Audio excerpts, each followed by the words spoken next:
Trevor from Telecom Training, and this is the fourth video in a series of videos on fiber optic cables. Now, if you're new to this channel and you haven't seen any of these videos before, I have a link to these videos within the description below. We end the last video talking about step index and graded index fiber. So before I go on to the next part of this training, I'm just going to do a quick review to bring you up to speed, okay?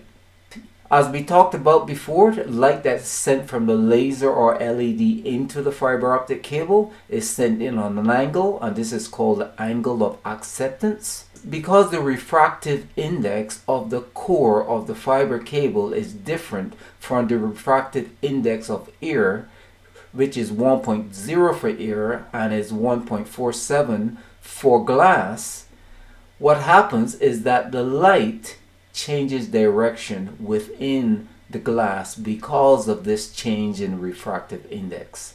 This is called the angle of refraction.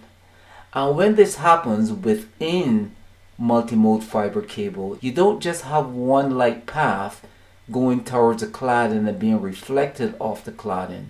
You have multiple light paths. And this is primarily because of the size of the multimode fiber cable. You can actually have hundreds of paths being created. You will kind of think that this is a good thing. You have more paths for more of your signal to go through, and it could be if the cable is short enough. But with multimode cable, this is generally a problem. The paths that are created, some of them are straight paths or paths that doesn't have much of a zigzag pattern, and some of them have very close zigzags, and the ones with very close zigzags has a much longer distance to travel, and this longer distance causes the light to arrive at the receiver at a later time than the ones that have more of a direct path, and this is called modal dispersion. Now here we have two types of fiber optic cables. We have a step index fiber and we have a graded index fiber. We talked about modal dispersion. Modal dispersion is the reason why graded index fiber cables are made. Modal dispersion is caused by step index fiber. So I'm going to explain really briefly what exactly within the step index fiber causes modal dispersion. Then we'll talk about how the graded index fiber solves this problem. Now, the step index fiber cable, just imagine you have your transmitter here on this side, and the transmitter is sending a light into the cable. Now, this light, when it enters the cable, with multimode fiber, this light is split up into many different paths. Here I only have about 5 paths, but really there are literally hundreds of paths going through the cable. And some of them are long paths, like having this type of zigzag action.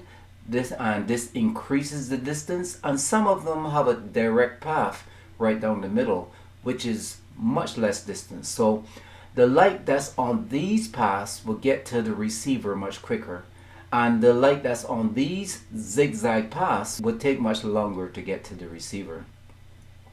So this is what causes modal dispersion, really. What happens is that the light that travels straight down the middle of the fiber gets to the receiver really quickly, but the light on these zigzag paths will not get to the receiver within the allotted time. So a lot of times the receiver wouldn't be able to make a decision on if it is a 1 or 0 that it received, because the light it received is not bright enough in order for it to be able to distinguish between a 1 and 0. So you would get an error in this case. So this is basically what happens with step index fiber. You have a lot of slow paths, and most of the light is on the slow paths.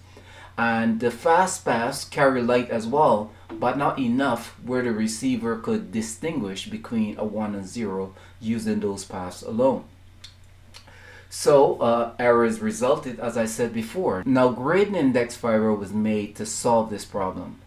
You notice up here the core refraction index is 1.47, as I have written here on the side, because you can't really see it in there very well with all the lines. Down here, I have right in the middle of the fiber, I have 1.50. And this is the refractive index for the middle of the fiber only. This 1.47 is for the entire core. Okay? This is for the middle of the core only. So what manufacturers did is to reduce the speed from the middle of the core from 1.47 in this particular case. They would increase it to, let's say, 1.50, and by increasing the refraction index, they actually reduce the speed of light. When you increase the refraction index, it's like increasing the resistance to light, so you're slowing light down as it passes through the middle.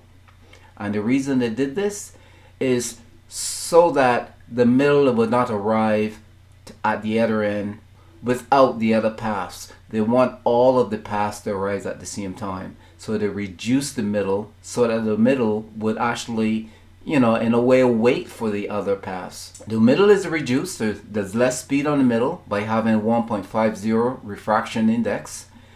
And you'll notice here that you got 1.49, 1.48, 1.47, and 1.46.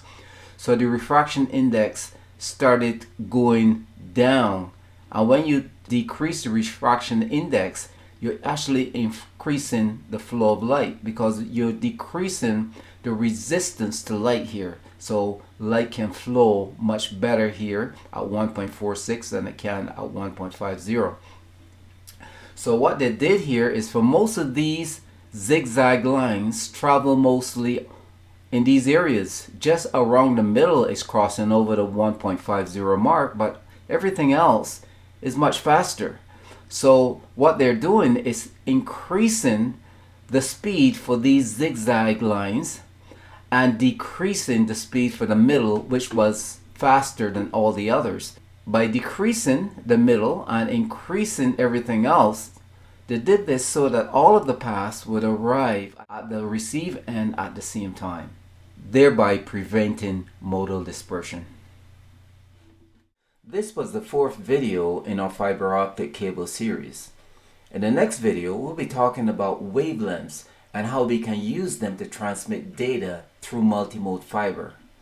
Now, if this video was helpful, please don't forget to like and subscribe and click on notify so that you'll be alerted when our new videos are released.